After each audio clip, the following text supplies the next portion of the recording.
right? Closer to you or closer to the mic? Both. And the, is that 8 inches? Yes, it is. I feel like I'm closer than your mouth because you're like there and I'm like here. So there are people out there that are pretty convinced we're secret lesbian lovers, but yeah, not. But you do need to get closer. You always say that, and I'm closer than you. Okay. Look at my mouth. My mouth is like right here, all right. and you're way here. Hey, folks. Hi. She's fighting with me already. Already. So,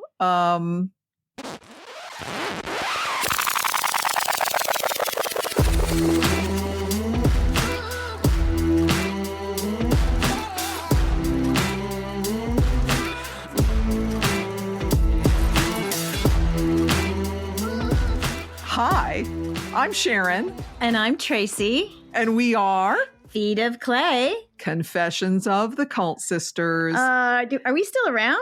Oh, my God. So this is a bit of a throwback, and it's very reminiscent, Tracey, because I right now am in Knoxville, sitting on your couch in your back room next to you. Maybe we're not close enough, but we're still here. And this is actually the very room and place where we recorded together for the first time. That would be, it turned out to be episode number 2, revisiting the book No Compromise. And the thing that is very similar between then and now is we're on one microphone, one track. The audio is going to be pretty crappy, but oh well, because this is a little bit impromptu. We didn't plan this in advance. We didn't, but we are getting emails and messages. And you guys love us and we love you. We love you. And it's like, we have to go on and say, A, we're alive. Yes. And then Sharon, you and I were in Indianapolis together. Wait. We have to give an explanation. It's been a long time. It's been months and months, right? It has been months and months. And we're sorry for the radio silence. And there have been a variety of reasons for that. And we're both doing very, very well. And we're taking care of ourselves. So let me finish the audio disclaimer. Okay. Troy, you'll understand what I mean. This is probably going to be shit. The editing is not going to be great. I don't have the ability to clean it up like we normally would or edit things out like we normally would. So this is raw, naked raw. Yes, but it's not as raw as our road trip to Lindale, Texas, Garden Valley. And we did get some feedback that was really rough audio. Right. So this will be a little bit better than that. It will be a little bit better than that. So this is not going to be in chronological order because we didn't script anything, didn't even make any bullet point notes in advance. I just scribbled something down literally 3 minutes ago of like, we should be sure we mention these things. But the reason I'm in Knoxville, Tracey, you want to explain that? Yes. Well, we were in Indianapolis together all last week. You need to get closer, please. And if I feel like I could say the same thing to you because you really look further away. Sorry, than folks, you're having to live with this. Okay, fine. Okay. I think it's perspective. Okay. Okay. Boy, that means a lot in life. It does mean a lot in life when we look at somebody else and see their foibles, but not our own. Okay. Indianapolis. And then you ended up driving back with me. We can go into why we were in Indianapolis, but I think that's going to kind of come up a little bit later. And you had asked if we could get together. Last minute, I drove back with you. I hadn't planned to. Yes, you hadn't planned to. And so we got to talking about a lot of stuff that was going on in my life and kind of what's transpired over these last several months. And you said, let's do it. Let's get into your living room and let's talk about it on one mic where we don't have to do a lot of pre-planning. So I said, okay. Well, we say we don't have to do a lot of pre-planning. The pre-planning usually helps. So this is a sacrifice on my part. Yes, it is a sacrifice on your part. The pre-planning helps, but the pre-planning is what is preventing us from getting it together. Right? That's right. So if we wanted to, give a shout out to our listeners and say, hey, we're still here. And I can go, or you can go. I do have a lot of thoughts. I have been in a real, I would say, introspective place for the last several months. And so when we had our October 31st Halloween Flamey Grant party, I think we had planned to kind of follow that up with some episodes, and we didn't, Sharon. Nope, we did not. Yeah. So it's been, when was the last episode that we did? Oh my God. It was before Halloween, because we did a lot of Instagram posts and a lot of social media getting ready for that. And it was amazing. And I think I did a lot of social media posts following that. And then the election happened. There is that. Right? Yes. So it was October 31st was Halloween, and then the election happened on November 5th. And I don't know if that coincided with a lot of stuff that was going on in my own personal life. I needed to get away from social media. I needed to make a clean break and step away. It was becoming so negative on so many levels. There was things that were going on with my ex-husband that I know we've alluded to in different episodes. And I was just feeling, the negativity was really getting to me. And I just made a clean break. So much so that I think I really concerned Sharon, because all of a sudden I was gone. Yeah, I was worried. I was really worried about you. And I know we've talked a lot about this before, of like, how do we take care of ourselves? And social media takes a lot. I think even when you're manning, so at that point, we're still manning the Facebook, we're still manning Instagram. And in that process, there's a lot of our listeners, and there's a lot of posts coming in, and it was too much for me to be on. It wasn't our community. It wasn't like our Facebook group. It was more you get on and you're going to see the shit from everybody else. Yes. Right? Can you hear that pen rattle, people? See, that's the sort of thing normally, if I was up for it, I would not be. You would not be, Radley, as long as you don't hit the microphone. Okay, I'll try not to. Okay, what are you doing? So, Ellen, here I have a fan mail that we got that I was having ready to read at some point. Oh, okay.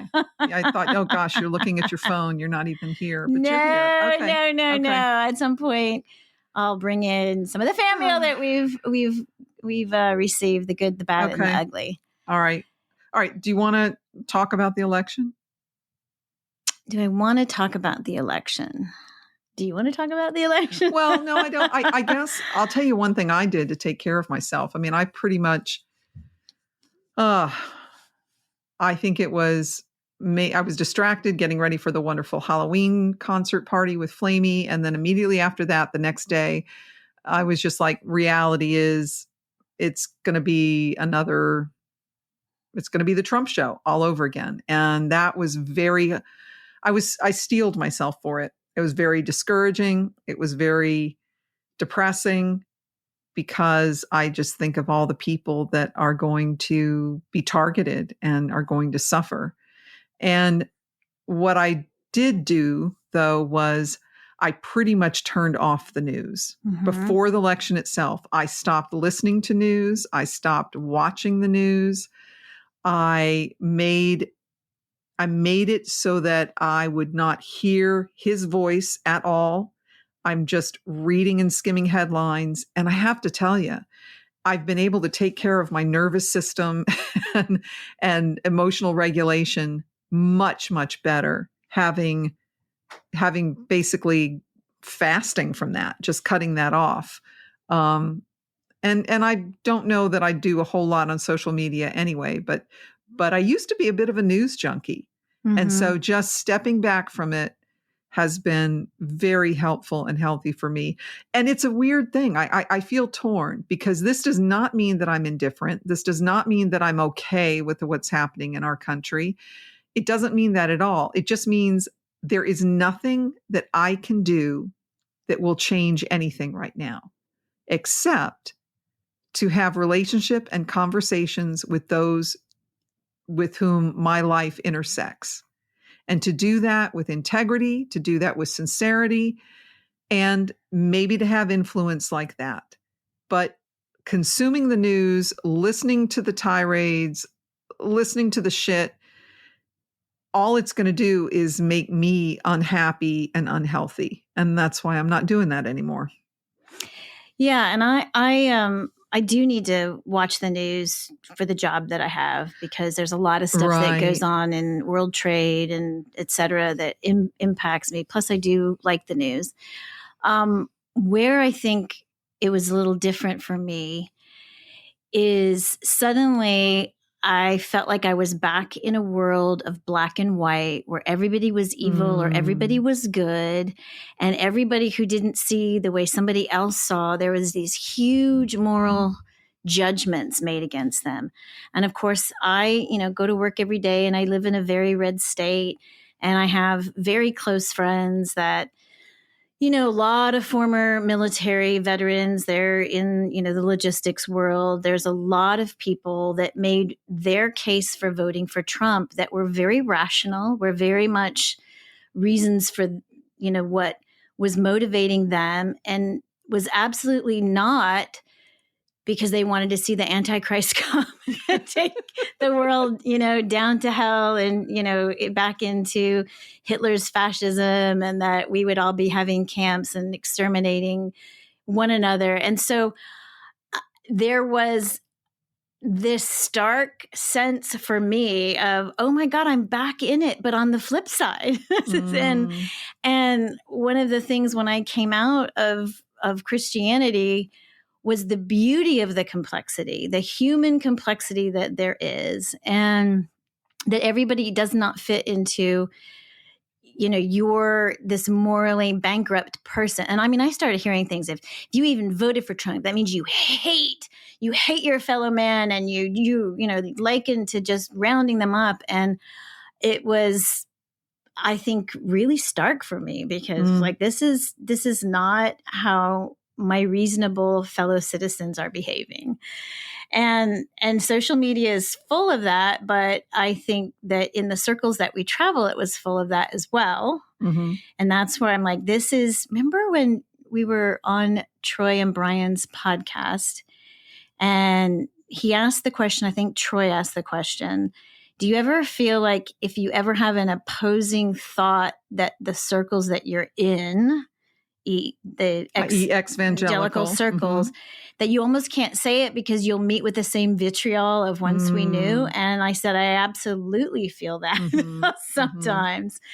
And so that was also me having to kind of step back and some of you who followed our Instagram posts know that I made a couple about my ex-husband going on a missions trip with an organization. Wait, but before you go there, are we done with election stuff? Yeah, because it ties in. Okay, like I'm tying it in. Can I just say one quick thing, and then you go with your tie-in? Oh, I'm shaking that pen again. Sorry. We have a dog here in the background too. So, and that won't get edited out. He hears his owner in the kitchen. Yeah. So I guess to me, you're talking about people that voted for Trump who had reasonable, rational reasons. And I can allow for that.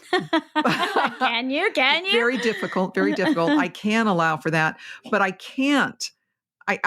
I'm sorry, but the people that think he walks on water and he is God's divine appointed, I mean, that's just such shit. And that angers me.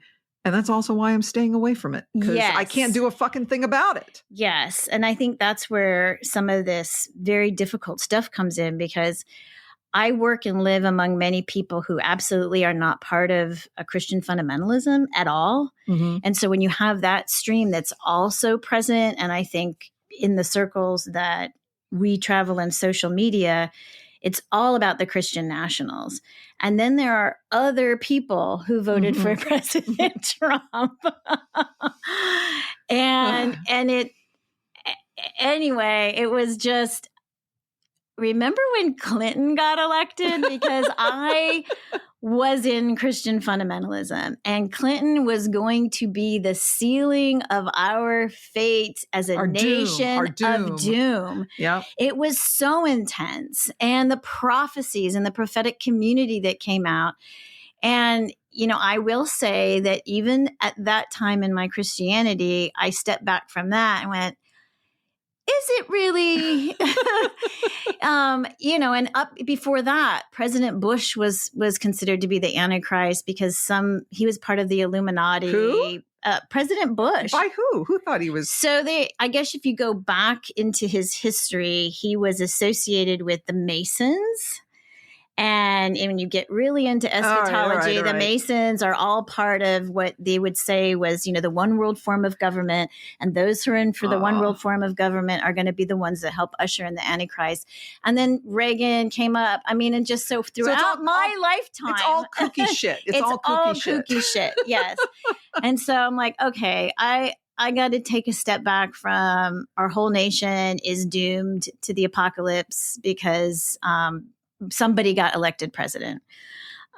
We had two choices, right? Right. Okay. And so in that, why I'm tying it into, some of the stuff that was happening with my ex-husband at the time is, I went down a rabbit hole of the organization that, he had made a plea for $25,000 to raise money to go on a quote unquote missions trip to Jordan.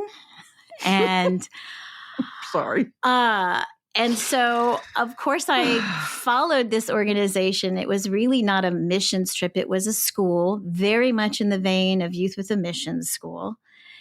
And I'm like, $25,000? That is all tax free.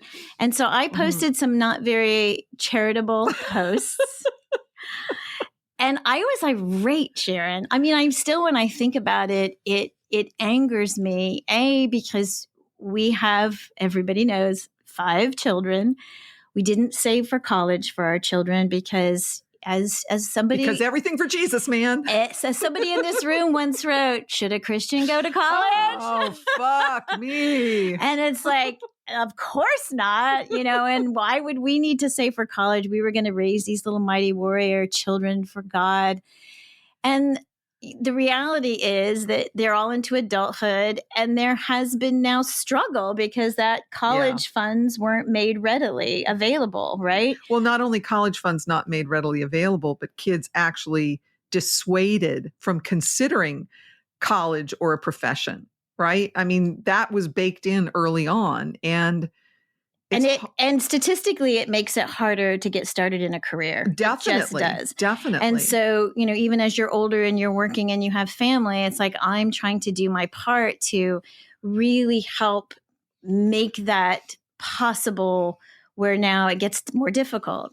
And so on the flip side, then I have an ex-husband who's raising $25,000 to basically go to a school. So you want to go back to Egypt. And this school, everything that they post, they've gone to see the pyramids. They went to this old relic town. They got baptized in the Jordan River. They're on prime oceanfront real estate in Mozambique. And I'm furious. It's charlatan tourism, right? It's like ecotourism. It's like fleece people out of money so I can go on this little tourist excursion. And so, but in that, I just saw I'm into all this negativity. It's like, that's all I feel like I'm being steeped into. All of this negativity, and what am I adding to it? And is this podcast adding to a bunch of negativity? And do I need to just be constantly beating everybody up for the choices in their lives that they've made because I'm so irate? And so I had to take a step back, and I don't have all the answers to this day. You don't?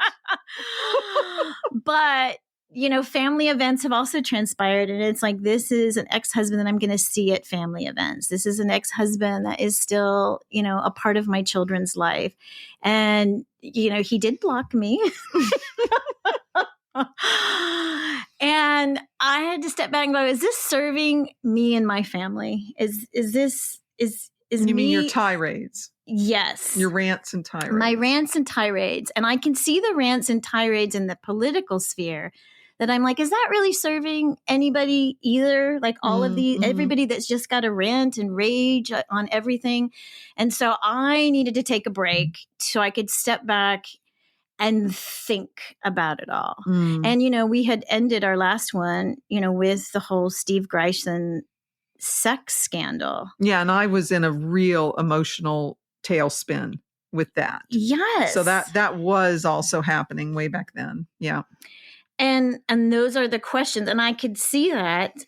And I had to ask, is this healthy for us? How do we do this and stay healthy? How do we do this and not get off kilter ourselves? How do we do this and not just be negative about so many things? And like I said, I don't have all the answers, but I was like, I know for me, I had to step back from social media. I had to recenter myself. And, how do you? And it's hard. I think when we were talking in the car, it was like, there's some bad shit out there. Yeah. And it's going to get worse in some areas. It's going to get way worse in some areas. Is it? Because that's what echoes back to me of the end times. No, well, I think kind of like 2 steps forward, 1 step back, right? Because if you think about, okay, I'm just talking about our country right now, the US. So go back 200 years and it was legal to own another human being. Go back 150 years and women can't vote. And you look at the process, the progress, go back however many years and being a homosexual was a crime and you go to prison or even be executed. So things have improved in many, many ways. And things also, it's almost like this wheel that moves forward, but there's the rotation back. There's the rotation on the upside. I'm not making that make sense, but it's like it's a spiral. It's a spiral that I hope is moving upward, but there's down loops too. Yes. So I think that in our country that the LGBTQ community and especially the trans community is going to face some real struggles again. It's going to get worse before it gets better. And acknowledging that, I think, is important. And I will never not speak about that. But it's whether or not I'm immersing myself every minute of every day in what are all these problems, because that just drains me. I can't function. Right. And going back to, I think, the basics of, in my community, I will continue to go to pride events. I will continue to support the local rights in where I have the ability to touch other human beings. As much as it is possible for you. As much as is possible for me. And even in the workplace. And I guess that's something too, because I am in the corporate workspace and they're not moving back on any of that inclusion. And I know that DEI has gotten a big hit in the public sphere, but there are programs that are not moving backward on that. And I do have opportunities in the workspace to make sure that people are inclusive and that they are respected and that they have all of the rights and all of the opportunities that anybody else has. So I think I've cautioned myself of how much is that the media megaphone that's the doomsday megaphone, and how much is happening in the daily world. And of course I live in Tennessee, and so there really is some real threat. There is. That's coming from our state government and Florida, that preceded. And Florida too, but also Tracey, it's not just what's happening right this moment, but it's the groundwork that's being laid, the changes to the educational system, the restriction on what can be taught and can't be taught, and Project 2025. I mean the truth is there are dangers. Yes. There are. Yes. And we're not I'm not saying, oh, everything's great, or I'm too tired, I don't want to deal with it. I'm just trying to be real about what is within my actual power to do something about. And I will do everything within my power, but I ain't that powerful. You're not that powerful. Yeah, which brings me to the other point of all of this. In the grand scheme of everything, my family has also gone through some challenging things. And let me just say, this is always where we're walking a fine line. Yes. Because there are difficulties that impact us greatly, and the details are very, very relevant, but not ours to share. And then there are joyful things that impact us very, very deeply. And I'm not sure what we can share of that. But anyway, I'm sorry. I interrupted. Continue. That's right. Because between Sharon and I, we have 10 children, and they each have their own stories, their own lives. And we did make a commitment that we would not tell their stories and their lives. So we do try to walk that fine line. But I guess somebody had come to the Flaming Grant October Halloween party and had pulled me aside, one of our listeners, you probably are listening to this out there, and just cried about some of the family dynamics that is the fallout of all of this evangelical stuff. And I cried back because the reality is this former mindset that we had still impacts our family dynamics to this day. And not just family dynamics, like that's the interactions of all of us, but individuals themselves, apart from the family dynamic, it has impacted them personally and what they wrestle with and the burdens that they carry and have not yet been able to shake free of, I guess.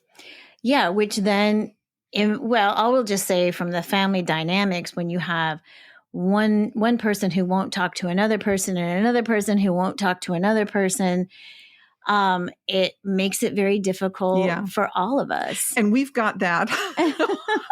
Tracy, you and I, we lead parallel lives. We've got that on both sides, on my side and on Tracy's. Sides. Like, oh my God. And this person, who's a listener, who's out there listening, had that same thing going on, and they hadn't spoken to a relative in a really long time. And just the sadness and the brokenness that's in there. And so that was the other thing of like, hey, I don't want to be adding to this by my tirade against my ex-husband. Ultimately, I want healing in my family. And it was like, I need to focus in on that and let everything else go for a little bit. So that's what I've been doing.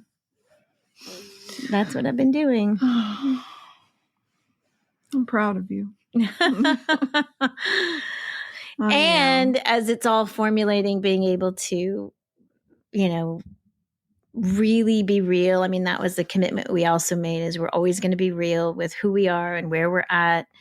And there's been so much, movement forward. There's been so much movement forward, but, the next generation has started. The next generation in my life has just started, and you are like, Number 11 is on the way. Number 11 is on the way. Well, okay, but I got a little bit head start because Dave has 2 kids of his own. So they are contributing as well. It's not just my downstream. Oh, yeah. Okay, but wait a second. I want to go back to something.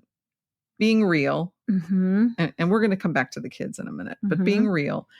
You read to me part of a letter from something from a listener about our fan mail.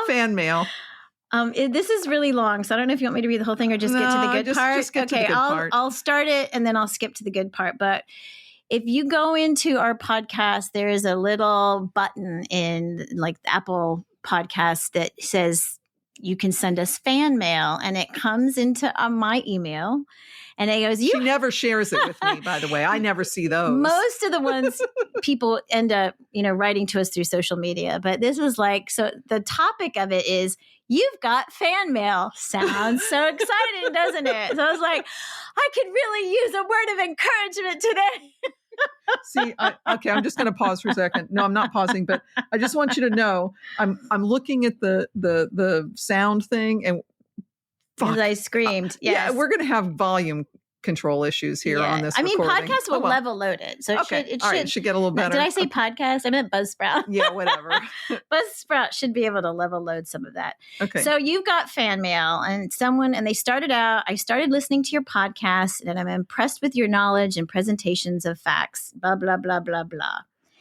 And there's a couple of nice things about there, and then she goes on to say, I guess I'm writing to say I want to continue listening and learning, and I respect your right to free speech, but your profanity has just about done me in.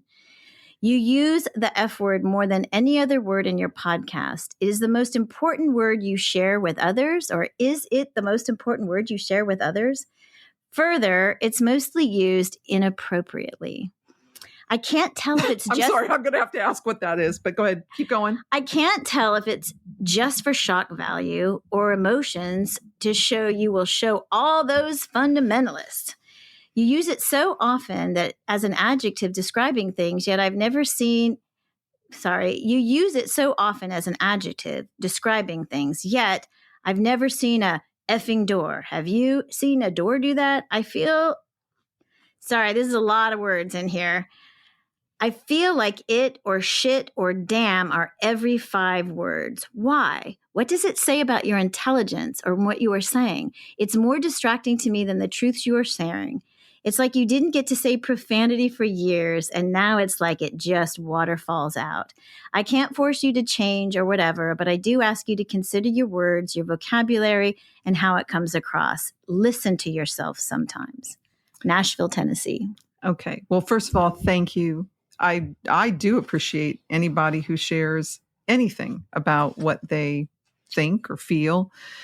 And this is where I'm just going to be me. We've talked about this, Tracey. Yes. We talked about early on. It's like, okay, if Sharon could just not quote unquote curse, but more people listen. More people would listen. And I'm like, yeah, but then I got to censor who I am. And this is just me. And she really does have a potty mouth, even through grocery shopping. So there's no listeners that she's trying to get. Yeah, there's no shock value. There's no fucking shock value here, folks. So do you do this around this next generation of yours? No, see, now that's the thing. I am working hard because, the 2-year-old and the 3-year-old will repeat things. And so I have an agreement with my kids, and they laugh at me sometimes, and I'm known as Graham Sham. That's me. And it's like, okay, Graham Sham has to really watch the potty mouth around the little ones. And we joke that there's going to be a fine jar, and it's like for college tuition, and I got to put $100 in the fine jar every time I say something. No, I can totally. And I do. And so I guess that whole thing of what's the appropriate use of the word fuck, I don't know the answer to that. I mean, I think there's a cup I gave a fellow coworker. It's the word that is all the parts of the speech. It's a verb, it's a noun, it's an adjective. It's the best word ever. You can use it as any of those parts of speech. But. Okay, so here's true story, Tracey. I don't know if you know this. So I know I went to Catholic school. This was in New Orleans. I went to St. Clement's of Rome Catholic school for 1st and 2nd grade. And I believe it was in 1st grade, I got sent to Mother Superior's office because out on the playground, I said shit. So I'm 6 years old and I'm saying shit. And then when I was in 8th grade, let's see, a couple things happened. 8th grade, we had a chance to read popular novels out loud in a reading session or whatever, and we encouraged them to. And I think it was the book Jaws, and there's some steamy sex scenes in the book Jaws. I never saw the movie, and I've never read the book. Well, anyway, and so I'm there, and I'm just and the teachers, I could see them starting to go, what? But it was like it didn't it wasn't out of the ordinary for me. And I even wrote a short story that included the characters using, quote, profanity. And so anyway, to those who wonder if I'm putting on a show, no, this is just fucking me. And I still work in a corporate environment, so I'm used to holding that back a little bit more. But when I really get going, I can let it fly. Yeah, I can let it fly. Well, I'm going to say again, I do. I mean, when I'm with, there's one of my kids who does still hold to a faith belief and would be offended, and so I am careful, and I do change and modify for that. But the thing is, this is our fucking podcast. We're telling our stories. I'm being me.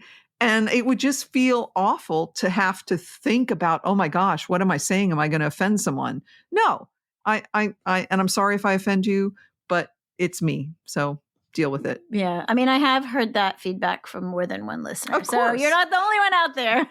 But how many? I would say for every one of those, we get 10 from people saying, thank you for cussing, whatever that word is. Thank you for the fucks. They find them freeing. So yes, there's that. And so then the other thing that was weighing emotionally heavy on me is we have a close friend who is in stage 4 cancer, and who is in some final months, if not weeks, of life. Yes. And got the diagnosis over the summer, and that hit us both hard. And we are this person's probably closest friends, closer than family. And for a lot of reasons, and that feels like both a burden in some ways, but also a joy, because to be able to make a difference, to connect with someone, to let them know that they are loved, they are important at this stage of life. And this person has said the knowledge of really being loved and accepted has come this late. Said yes. It didn't come till I was dying to be able to realize that I really am loved. Yes. And we'll probably be able to share more in several months. But for me, that's also an emotional, that's taking up emotional bandwidth. Oh, huge bandwidth. Some other stuff is taking up emotional bandwidth. And time. It's both, time. Yeah. And those are the important things. It's like those have to come first, right? Yeah. And it's also caused me, again, to step back and say, I'm not getting any younger. Death was always something that was in the context of heaven, right? In the context of our fundamentalist Christianity. I mean, even to the point of last Days Ministries, where we are eagerly awaiting the chance to prove our martyrdom for God, right? And so even if there was suffering, or if there was a great apocalypse or some kind of anything with that, we welcome that. So we were very conditioned. I was very conditioned to death. And now I have none of that. And I haven't really contemplated death in a deep way without that context. And now that's also been in the forefront, because, where in the past we'd be able to get on the phone, and now I call them platitudes, right? But you would be able to say all those things and, talk about this afterlife. And now, like, how do you comfort someone who's afraid to face death, or who hasn't thought about facing death? Me thinking about my own life, and, when that time comes, because I get closer and closer, right? If I live a traditional, into my 80s, it's like I'm in the sunset. I'm in the sunset part of my life. And that's the other thing. It's like, I want to make sure that the energy that I'm spending on the different things are the ones that are important and that are a true reflection of where I'm at. So this podcast has taken a little step back while I tend to all that. Does that make sense? Yeah. Maybe not a step back, but maybe just a pause. Yeah. A pause. Like, do you regret what we've done so far? No. Okay. No. Me neither. I don't regret it at all. I think this is, and I haven't really told Sharon this yet. So it's all going to be here. I don't regret. It's been very important for me to go on record. And I still think there's more of our story that we need to tell and that I want to tell. Yeah. I think for me, the Steve Greisen episode, and as things were happening in real time, I want to be careful that they don't sidetrack us too much from getting back to those stories that I think that we need to tell. Yes. Do you want me to wrap up what I think about the Steve Greisen thing right now? No, and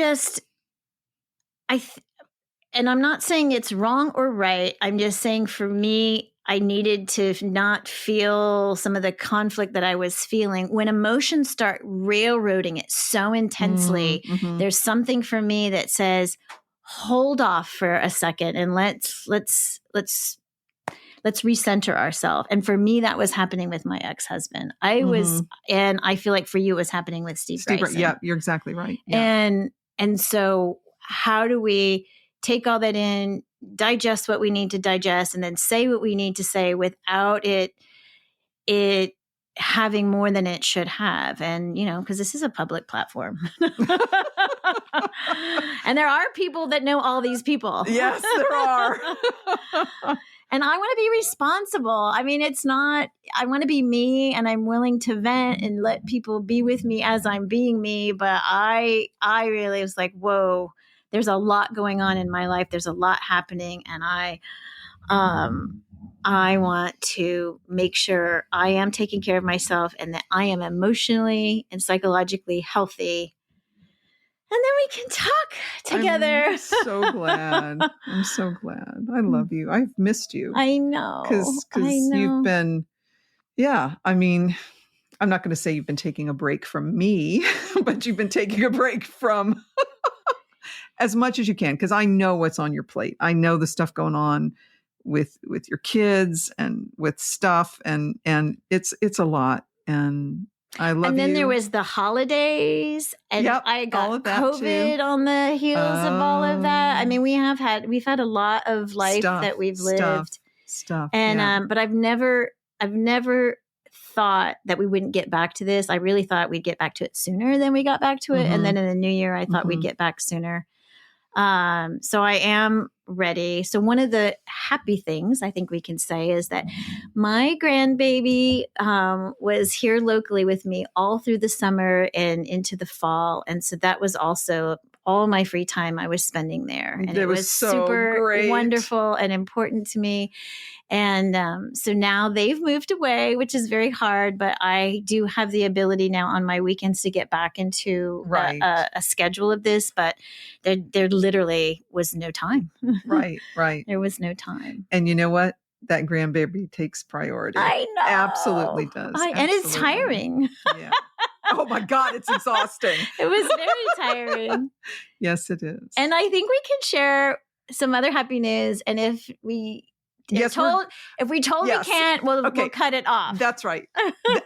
You read my mind. Okay. Drum roll. Your drum roll's way better than mine. Go ahead.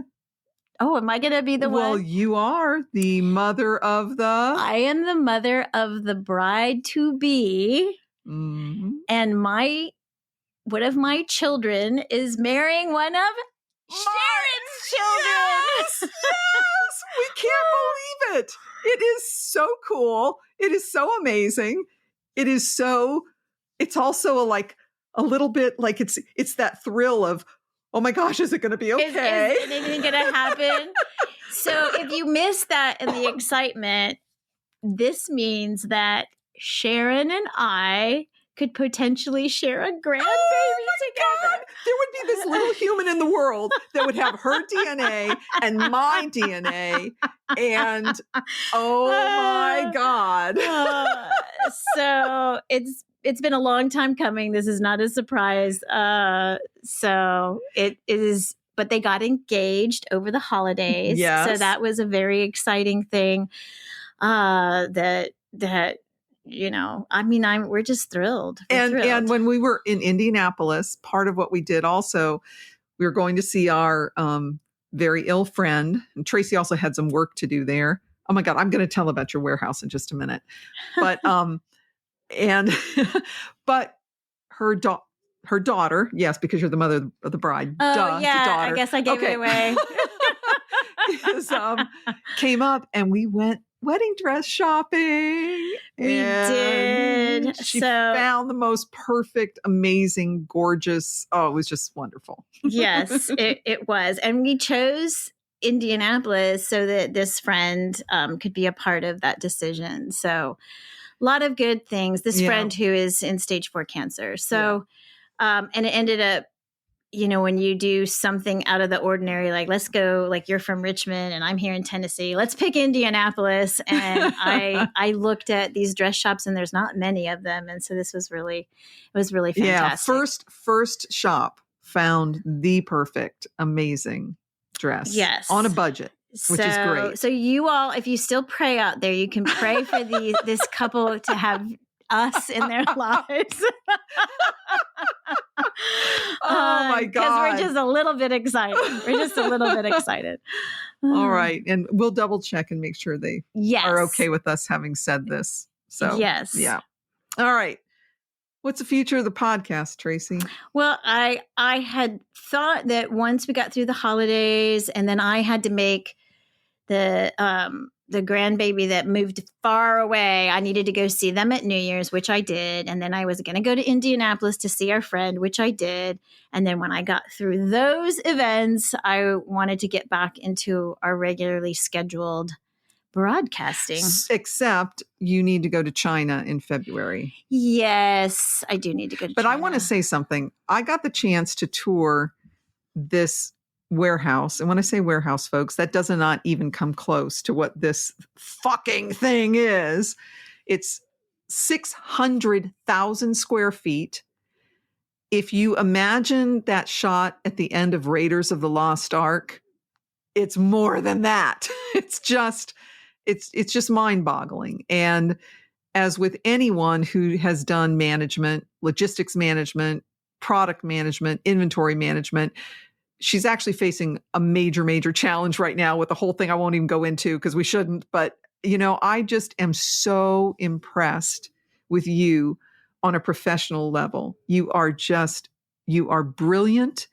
You create incredible relationships with your team and your contractors. I mean, I can see it. And I'm not surprised because I know you and because you are amazing. And it was beautiful to see you in your element again. And you impressed me all over again. Wow. Well, thank you. And I'll have to be like, we'll have to listen to this and make sure I can not have to cut this. Yeah, that's the other, the jobs has been very demanding this last quarter as well. So there's a lot, but you have a lot on your plate all the time as well. Not as much as you. No, you've got more. You've got more for sure. Yeah. Okay. Yeah. So we're going to be back. So we are going to be back, and we are going to get back to our last day's shit. Yes, because we have more to tell. We actually had at the beginning of this season bullet pointed, the topics that were really important that we would tell, and so we need to get back to that. Well, wait a second. We actually might be on season 3 now. like season 2. And if you looked at, and that was the thing when we looked at the count of episodes for season 1, I was like, oh my God, there's so many. And then season 2, like, oops. Well, we went to every 2 weeks instead of I know, but then we didn't even finish the year out. So Yeah. Oh, well. Yeah. And if there's even any listeners out there that are still listening, that have turned us off because even this is boring as shit. But we'll get back to it. And okay, but when? Don't hold your breath, people. Yeah. Tracey's got to go to China in February. Well, we need to. I mean, what do we have? We have some Sundays, so we'll see. We need to do that. Okay, you heard it here, folks. Mm-hmm. You send her the hate mail if it doesn't happen. No, but on that, people have been really great. And that's why we're doing this, because recently, I think after the new year, people were like, okay, well, are you coming back? We haven't heard anything. And we are sorry about that. Sorry, not sorry. Yes, I am sorry. But I wish there were an easier way to communicate with everybody. But I went to yoga this evening. Good. And I had a really nice good centered space for me. Good. Because, there's a lot of stuff going on. I ate extra tacos. Yay! That felt really good. Okay. All right. Anythings, Tracey? No, I think just kind of finishing the thoughts that people have sent us via our email, through Instagram, messages and Facebook, and then those who know us personally that just texts. So thank you very much. Yes. Everything's been very kind and very thoughtful. And we appreciate that. And we'll be back. We will be back. Thank you, everybody. We love you. Adios. Muchachos. She's holding her dog up to the mic. She is literally holding her dog up to the mic. So, will you tell him speak? Will he say something? He's yawning. Winston, speak. Speak. When I work on Zoom calls at work, I always bring him up to the mic because I'm on camera. So I think it was by habit of like, look at my cute puppy. He's very cute. He's a pretty cute puppy. You'll post a picture of him. Yeah, okay, Winston. Thank you. Thank you. All right. Hit it.